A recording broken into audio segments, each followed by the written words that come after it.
سائل کہتا ہے یہ جو آپ اپنی تقریروں میں توہین آمیز لہجہ میں بزرگوں کو بابا بابے جیسے الفاظ بولتے ہیں، کیا یہ جائز ہے؟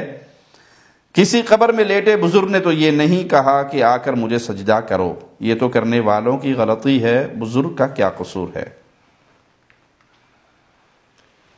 پیارے بھائی، یہ بات سچی ہے کہ قبروں پہ جو کچھ ہو رہا ہے مزار پرستی کی صورت میں، اس میں بزرگوں کا کوئی قصور نہیں ہے۔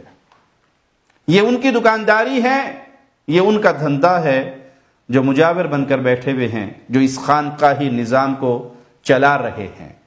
لیکن بابا یا بابے، ان الفاظ سے آپ کو توہین کیسے لگی؟ یہ تو خود بابوں کے پجاری بزرگوں کی قبروں پر آ کر ان سے پکارتے ہوئے مانگتے ہوئے یہی الفاظ کہتے ہیں، بابا بابا آئے ہیں تیرے در پہ، کچھ لے کے جائیں گے۔ یہ تو ان کے رکھے ہوئے نام ہیں۔ آپ مزاروں پہ لگے ہوئے سائن بورڈ پڑھ لیجئے، آپ کو ایسے ایسے بابے ملیں گے، اور سب کے ساتھ یہی نام لگا ہوا ہوگا، فلاں بابا اور فلاں بابا۔ باقی یہ آپ نے بڑی عجیب بات کہی کہ کسی بزرگ نے تو نہیں کہا، وہ مرنے کے بعد کہہ بھی نہیں سکتا، اور کہہ بھی دے تو کوئی سن نہیں سکتا۔ ہاں، اللہ کے کسی سچے ولی نے واقعی اپنی زندگی میں بھی یہ دعوت نہیں دی کہ میرے مرنے کے بعد میرا مزار بنانا، درگاہ بنانا، اس پہ چادریں چڑھانا، وہاں آ کے سجدے کرنا، وہاں لکیرانی سرکسیں لگانا، وہاں یہ ڈرامے بازی میلوں کی کرنا، یہ کسی بزرگ نے دعوت نہیں دی۔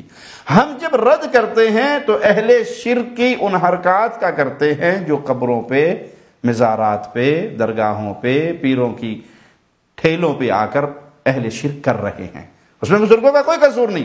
اگر وہ اللہ کا سچا ولی ہے تو وہ قبر اس کے لیے جنت کا باغ ہے، معاملہ کچھ اور ہے، تب بھی اس کے اور اس کے اللہ کے درمیان ہے۔ ہم اس مردے کو کچھ نہیں کہہ رہے، ہم جس چیز کا رد کر رہے ہیں وہ وہاں پہ ہونے والے شرک کا رد ہے۔